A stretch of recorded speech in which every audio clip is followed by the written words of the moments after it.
Better buckle up. An expert crew No worries. The team was very experienced. Time. pushes a commercial airliner to the limit. We need to overspeed. It's a very challenging environment. Hands off now. Do they go too far? They wanted to do some 360s. It's pitching up all the time. Does that seem right to you guys? And put their plane on a deadly flight path? Damn it! Investigators face a terrifying mystery. Why didn't the stall protection kick in? Why did one of the world's most advanced aircraft fall from the sky? And how can they stop it from happening again?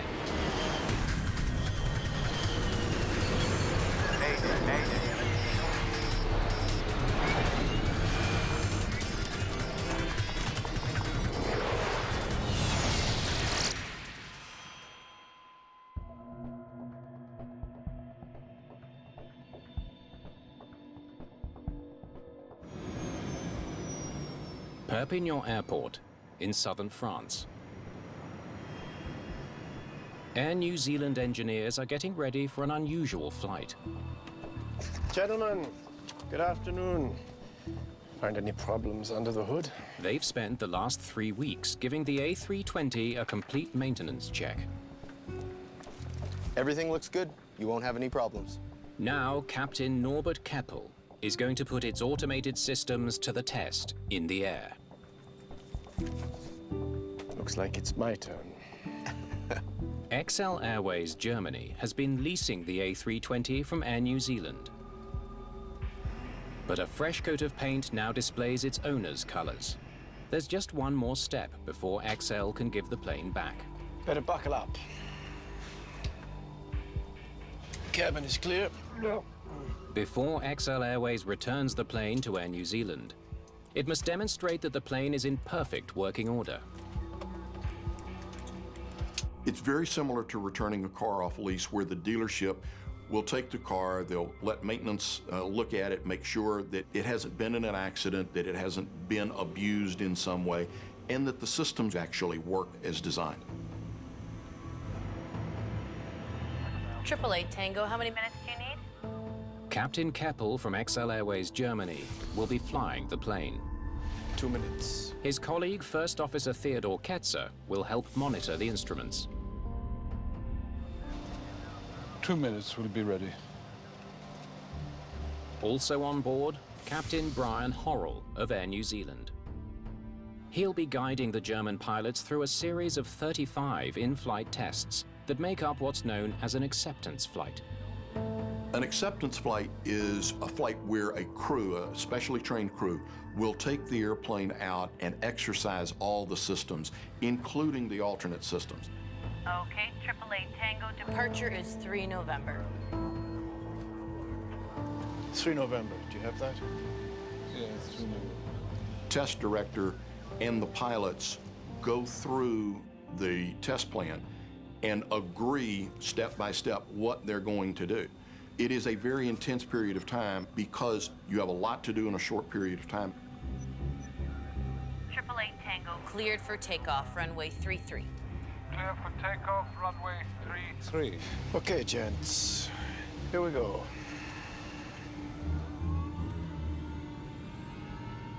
There are no regular passengers on this kind of flight. But 3 engineers and an aviation official from New Zealand are along for the ride. When the test is complete, they'll stay on board for the flight home to New Zealand. They are about to inherit the maintenance responsibility for this aircraft. So having engineers very close to the airplane for an extended period of time is good business. It's good safety. It's the way it should be done. For Air New Zealand, a successful acceptance flight is the key to getting this A320 back into commercial service as soon as possible. V1, rotate.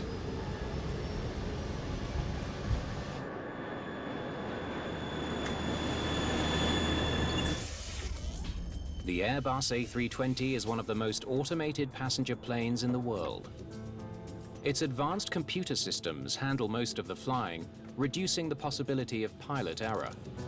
It is different than a lot of conventional airplanes in that you fly it through a computer, but the handling characteristics of the airplane are very, very good. The first test Gear up. checks the system that stows the landing gear. Time. They need to make sure the gear locks into place within a specific length of time.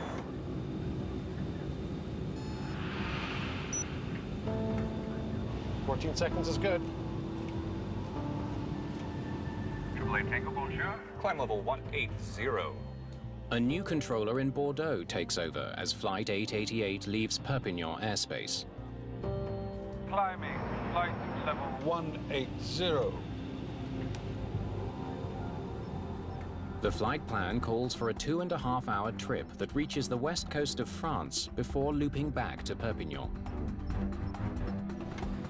The route should provide an opportunity to test nearly every system. Do you need anything from us while we climb? Just says to climb flight level 310 and bank angle to 33. Check that it holds the bank angle, and beyond 33 that it rolls back. Horrell asks the pilots to bank the plane into a steep turn. Okay. The captain needs permission to turn so dramatically off course. I'll talk to them. 888 Tango, just be advised, could we do 1 or 2 360s? We're an acceptance flight, so it would be nice if you could give us some airspace to do a few procedures. The controller doesn't think it's safe. We cannot allow test flights in general air traffic. We are not doing this kind of flight, sir. Okay, so the flight was actually requested like that. European airspace has got a lot of airplanes moving in a variety of directions. If there is conflicting traffic around them, then the air traffic controller has no choice but to deny the request. Captain Keppel doesn't argue. So, no worries. Just go back to Perpignan. There is probably a very minor annoyance level, but professional airmen are adaptive people by nature, and so we'll adapt to it and we'll pick this up later.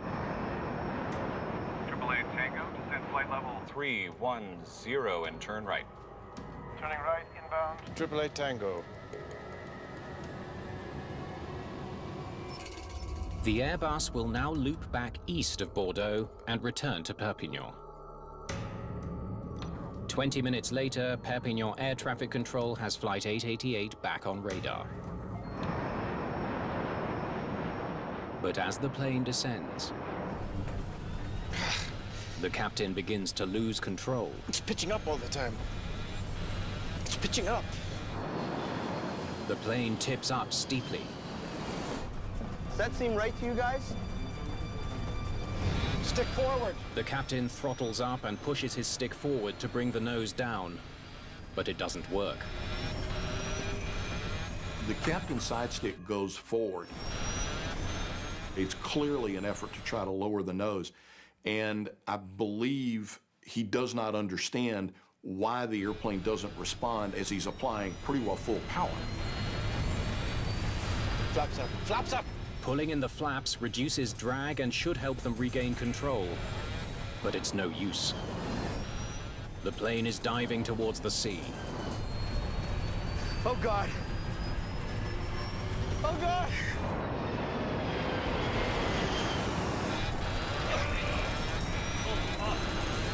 Damn it!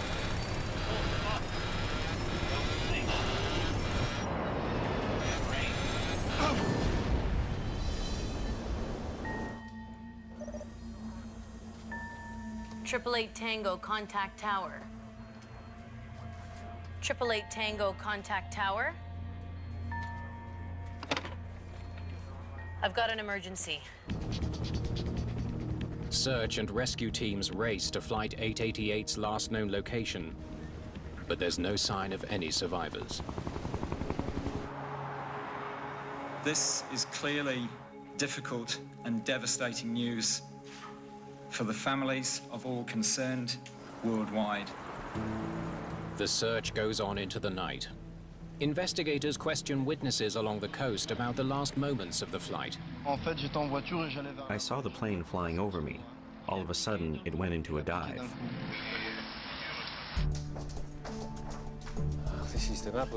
French air crash investigators from the BEA are responsible for figuring out what went wrong.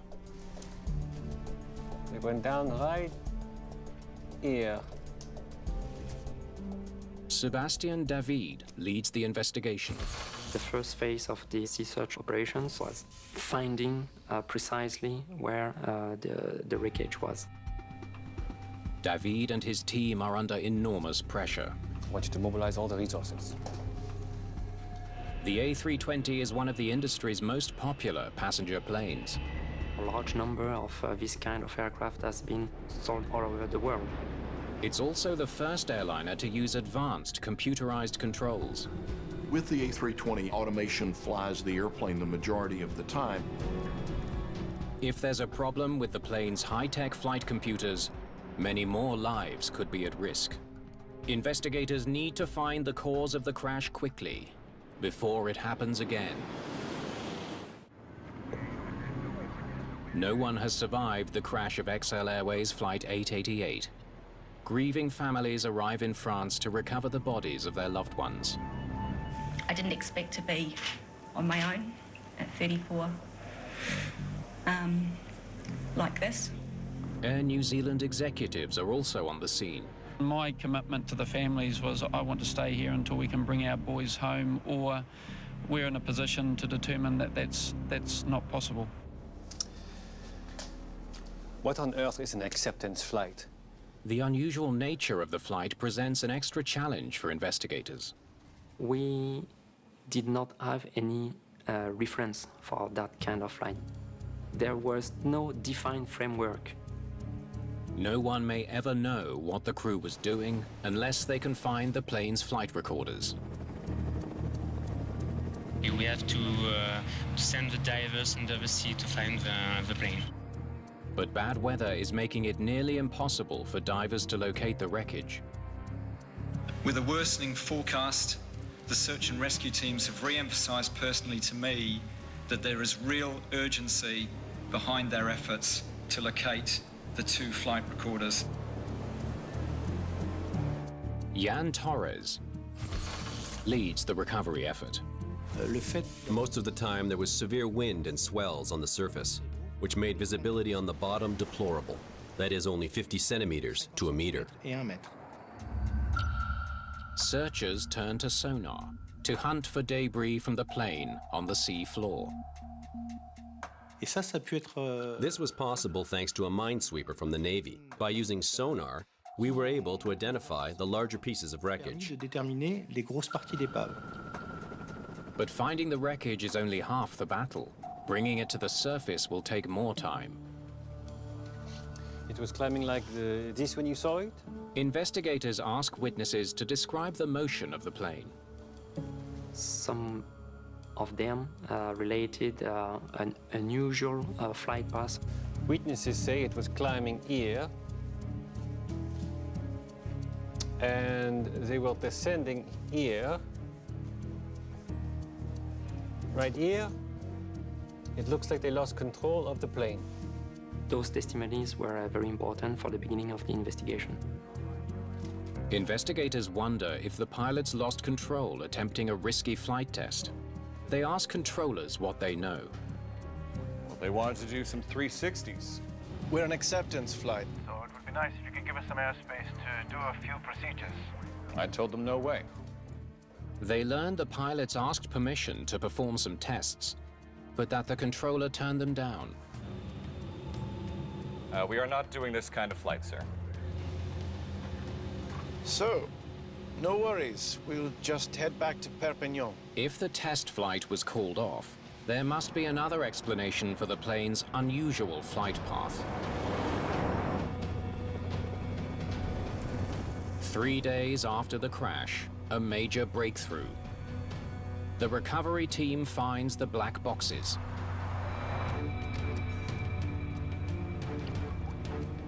The flight data recorder and cockpit voice recorder may hold the clues investigators need. Nice and easy. Joan Condet is a BEA investigator. The recorders were recovered very quickly. which made us think that we would be able to recover the data on the recorders just as quickly. The boxes are drenched in seawater.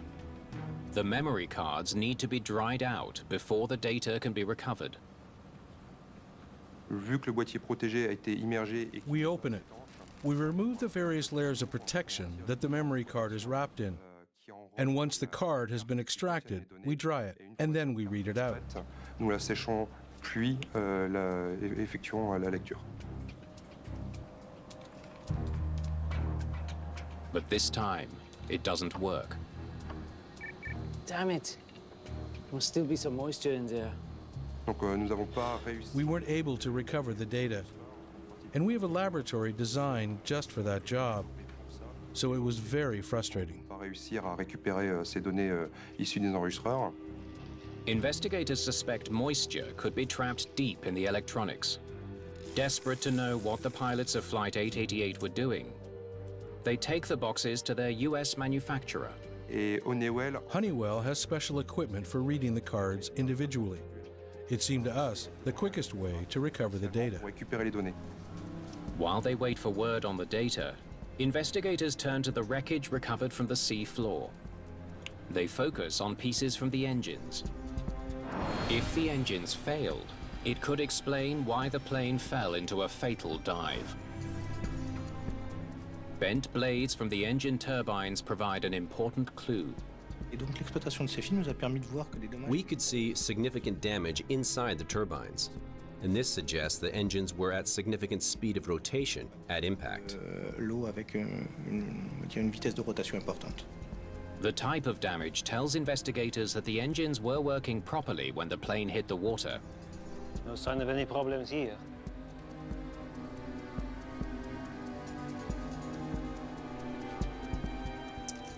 Okay, the engineers worked on these for 3 weeks. Investigators study the A320's maintenance records. See if we can find something, okay? They know that engineers spent 3 weeks preparing the plane for its return to the Air New Zealand fleet. If the aircraft had a mechanical problem or defect, there should be a record of it in the file.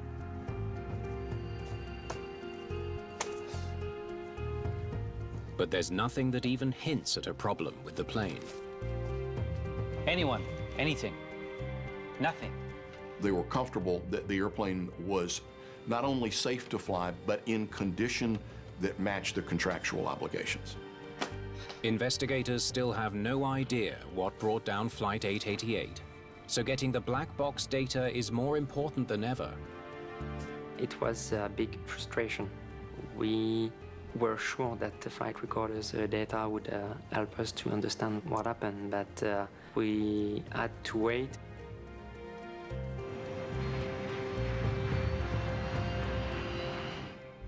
Six weeks after the crash, the water-soaked flight recorders are repaired, and investigators can finally listen to the conversations captured in the cockpit. We're an acceptance flight, so it would be nice if you could give us some airspace to do a few procedures. What they hear confirms that the controller didn't give the crew permission to fly any tests. We cannot allow test flights in general air traffic. We cannot do this kind of flight, sir. Then they hear something disturbing. We haven't done a VHF-3 yet, have we? Got to do a call on that. Despite the controller's refusal, the crew continues testing the plane. Okay, we can do the VHF-3. Stop. Play that back. Investigators listen and take note of the tests the crew performed. Okay, we can do the VHF-3. Navigation systems, 2. The fact that the ACC controller did not allow the crew to perform the 360 led to a situation where the crew had to improvise to be able to follow the flight program. AAA Tango, descend flight level 310 and turn right. Turning right inbound, AAA Tango. The crew finds a way to fit some tests in while they fly back to Perpignan. Okay, that's good. During the turn, let's roll to 33, then to 45. A right turn gives the captain a chance to test the system that prevents the plane from banking too steeply.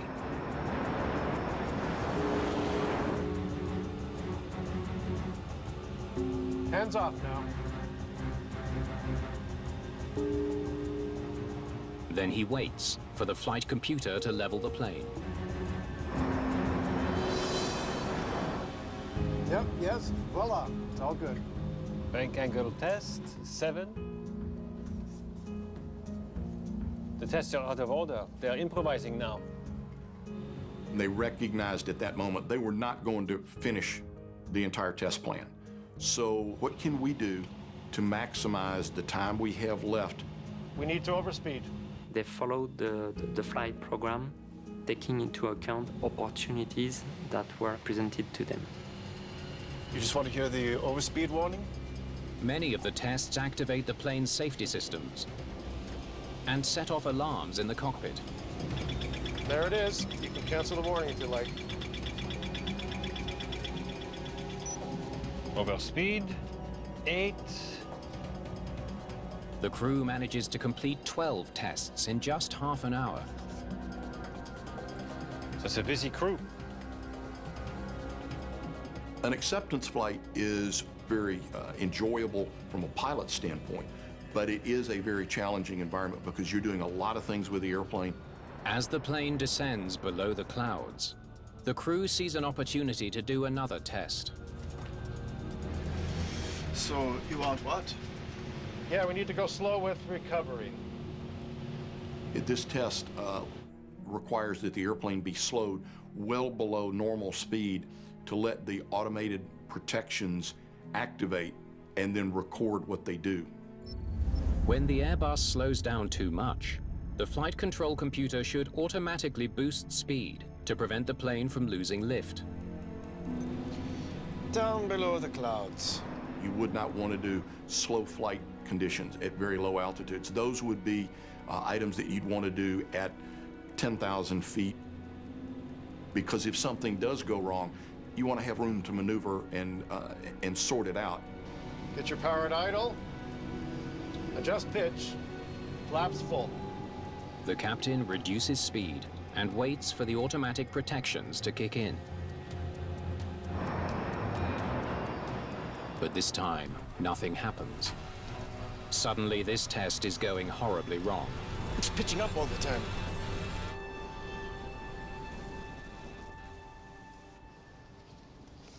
Why didn't the stall protection kick in? Why isn't the airplane responding? What do we need to do? Is there something else wrong? It's a diagnostic process that you don't have a lot of time with. So the big question that keeps coming back up is, why isn't the airplane responding as it has always done for me before? Airbus's automated protection system has proved invaluable on other flights. In 2009, just after takeoff from New York, a flock of geese disables both engines on a US Airways A320. As pilot Sully Sullenberger prepares to ditch the plane in the Hudson River, the computer automatically adjusts the plane's angle into the wind, the angle of attack. It keeps him from stalling, saving the lives of everyone on board. Investigators wonder if the crash of Flight 888 has revealed a hidden flaw in one of aviation's most famous electronic safety nets. A flaw that is putting thousands of passengers at risk every day. We had to understand the conditions which could have led to this situation. As the investigation into the crash of Flight 888 continues, the BEA learns of another aviation tragedy. An Air France Airbus A330 has crashed off the coast of Brazil, killing all 228 people on board. Sebastian David is losing some of his best investigators as they are reassigned to deal with the Air France crash. The team we had at the beginning of the investigation had to split into both investigations, so that makes it more difficult to conduct the investigation. Monsieur David, I have the angle of attack sensor data. Impeccable. Investigators hope the flight data recorder from XL Airways Flight 888 will finally explain what went wrong in the skies over Perpignan, France. Information from a key set of sensors stands out. That's odd. Partway through the flight, two critical sensors failed at exactly the same time. We knew they were descending here, but the sensors still show a climb. Angle of attack sensors act like small weather vanes on the outside of the plane. During flight, they pivot. Their movement helps the flight computer monitor the position of the plane, so it can automatically adjust the flight systems to maintain lift. It is something that airplanes calculate continuously, and it is most critical as far as advising the pilots of an impending stall. If the sensors got stuck in one position when they malfunctioned, it would explain why the computer didn't detect the dangerous angle of the plane. We need to get a look at those sensors. But the sensors are still missing at the bottom of the sea.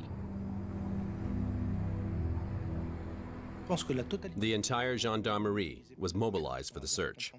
We made it understood that it was absolutely critical for our investigation. The wreckage is so deep that divers must work in shifts to avoid decompression sickness or the bends. Diving at 40 meters starts to become what we call a deep dive, and so a diver can only be exposed for a short time because we're dealing with compressed air.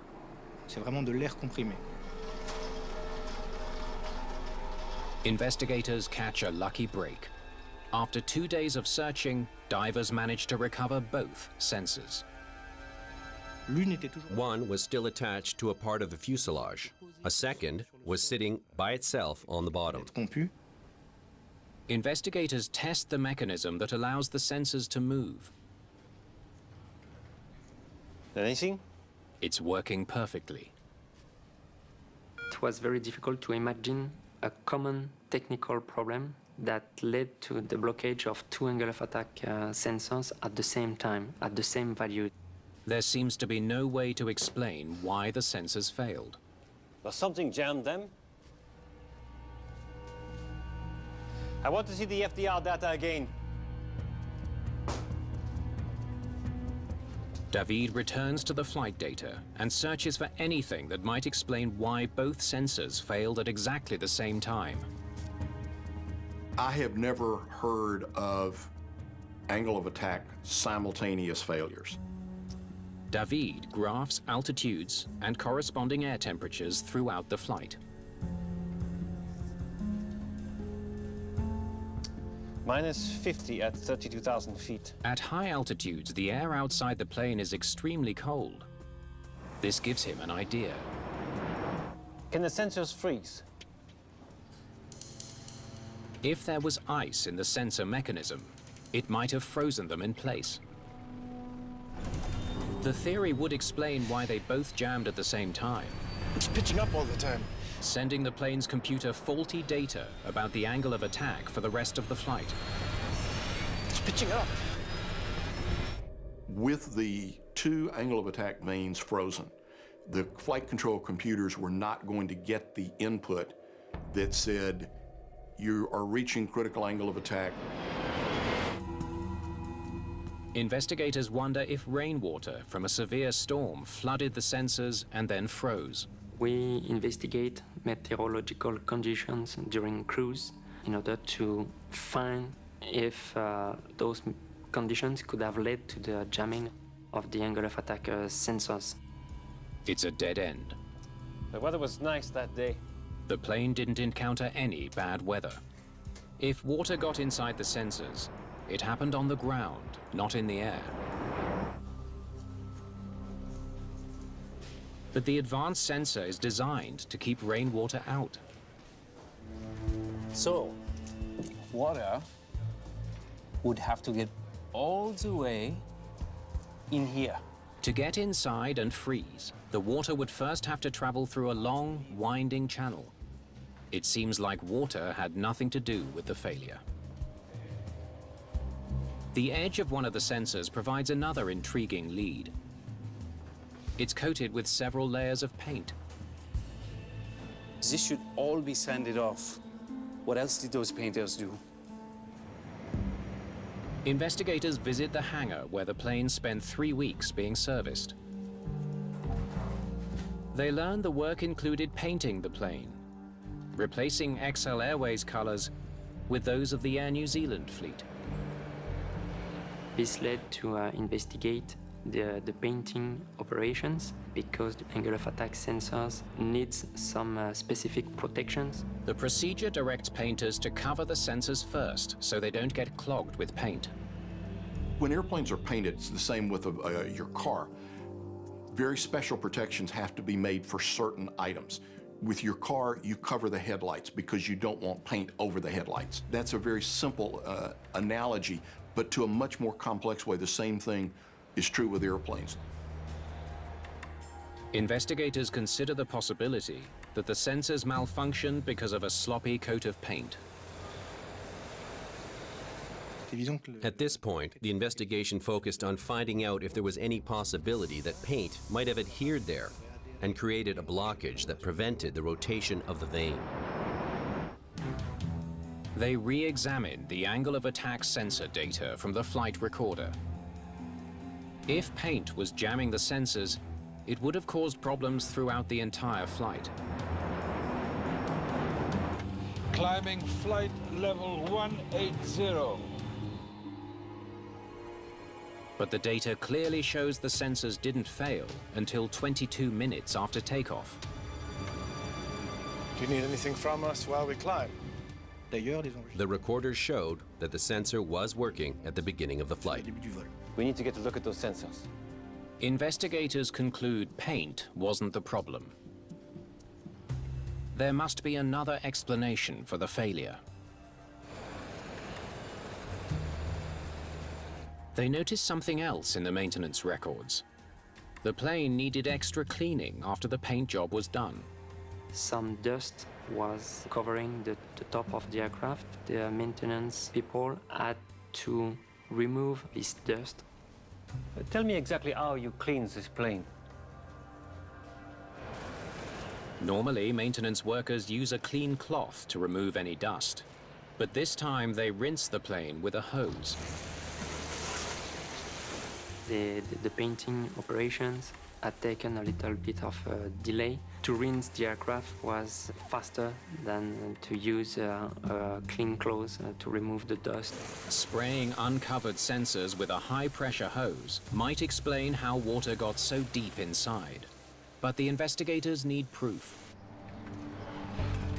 They mount a sensor in a test rig and recreate the cleaning procedure.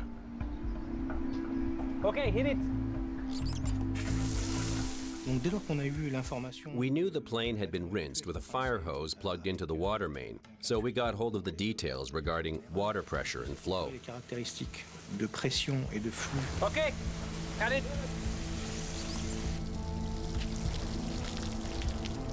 Okay, let's get it to the lab. Next, they place the sensor in a freezer and duplicate the cold air temperatures found at 32,000 feet.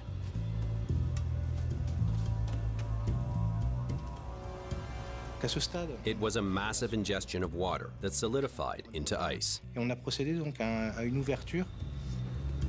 think we definitely got some ice in there. Won't budge. The lab results seem to confirm the investigators' hunch. Ice inside the sensors could have frozen them in place. But there's one final test they need to do to be absolutely sure. We perform a test flight to check what could be the temperature inside the angle of attack sensors. That was the first time such a test was conducted because nobody knew what could be the temperature inside an angle of attack sensor. They flood the sensors of an A320 with water and recreate Flight 888. At low altitudes, the sensors work perfectly. So far, so good. When the plane reaches 32,000 feet, the temperature inside the sensor drops below freezing. There they go. The sensors aren't moving. the water inside freezes and the sensors stop working. Okay, you can bring them home. The result explains why the flight computer didn't prevent the plane from stalling during the low speed test. Get your power at idle. Adjust pitch. Flaps full. With the sensors frozen, the computer can't calculate the plane's true angle of attack. The flight control computers can only respond to data and inputs that they get. In this case, the two angle of attack inputs were simultaneously bad, and the flight control computer has no way to know that. It's pitching up all the time. It's pitching up. Because the angle of attack vanes couldn't move, they could not then activate the low-speed protections that the crew is expecting. The plane's automated safety systems are effectively crippled.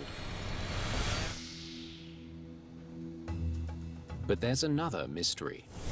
Stick forward. Just before the crash, the captain tries to fly out of trouble. The last level of protection, if you will, is the crew. Captain Keppel increases power while pushing his side stick forward to bring the nose down. It's a textbook maneuver to prevent the plane from stalling. But it doesn't work. The plane continues to pitch up until it loses lift and falls from the sky. They tried to apply the nose down input on the side stick, but their efforts were not sufficient. Investigators need to know why. A computer simulation helps investigators analyze Flight 888's final flight check, the low-speed test. Okay, get your power at idle. Adjust pitch. Flaps full. Okay, here we go.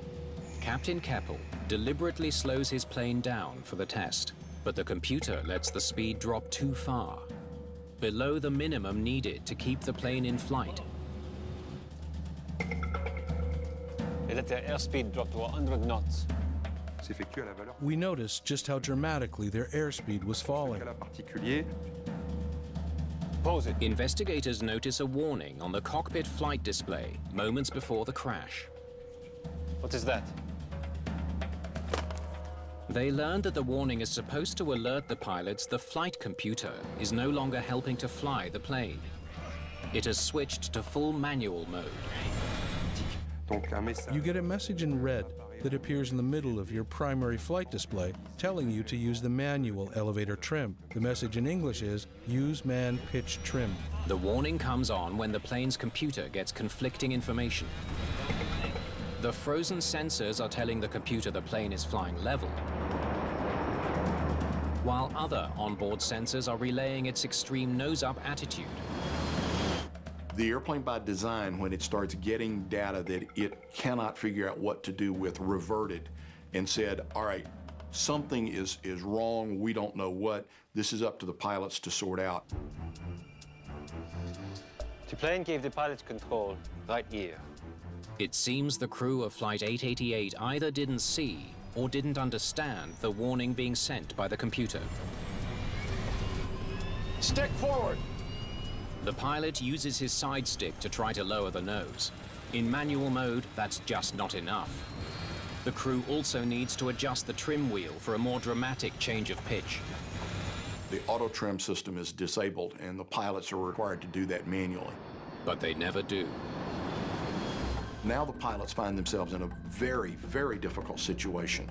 The airplane's not accelerating, the nose is coming up, it's very hard to get it to come down, and they're at low altitude. The two crew members tried everything to recover and to check the control of the aircraft, but they did not fully understand the situation. Investigators check the pilot's qualifications. Perhaps poor training accounts for their failure to respond properly to cockpit warnings. The captain, who was the pilot flying, was the head of the operations divisions in the airline. The co-pilot was also very experienced as a co-pilot, and the captain that was sitting on the observer seat was also a very experienced captain. Everything looks fine. Their records are spotless. And so the team was very experienced. Investigators need to know why such an experienced crew failed to act quickly when their plane was in danger. They suspect one reason may be the unusual nature of this flight. An acceptance flight designed to test the plane's limits. Okay, that's good. During the turn, let's roll to 33, then to 45. Okay. Every time they test the plane, Hands off now. the automation fixes the problem. Yep. Yes. Voila. It's all good. Even when they hear alarms, they don't worry. We need to overspeed. You just want to hear the overspeed warning? They're expecting the plane to correct the problem. There it is. You can cancel the warning if you like.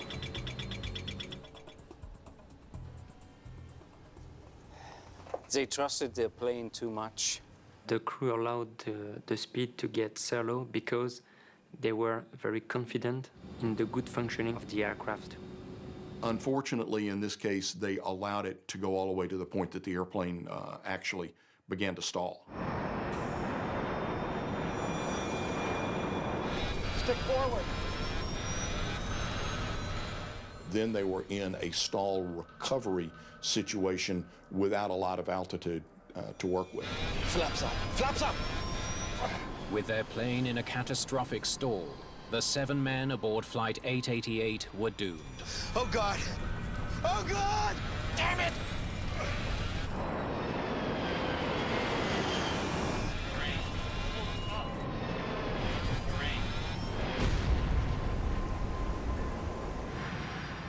Our march toward automation has nowhere come close to stopping. And it's appropriate. In previous generation airplanes, you first learn to fly the airplane and then you learn to manage the automation. In later generation airplanes, you learn the automation as an integral part. But we have to have the interface between the pilots and the automation improve and mature. The official accident report highlights several contributing factors, including the aircraft washing procedures and the decision to perform flight checks at low altitude. Yeah, we need to go slow with recovery. The report also calls for clearer rules governing acceptance flights and more training for stall recovery.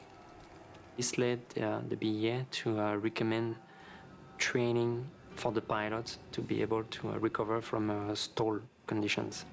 Improved training for loss of control events is something that all pilots need.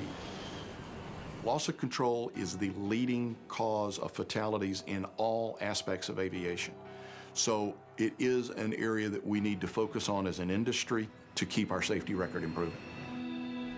Gentlemen, good afternoon. Acceptance test flying is going to be with us. Maintenance check flights are a necessary part of aviation. Better buckle up. And so we need to take these lessons and learn them well because we're going to be doing these flights again.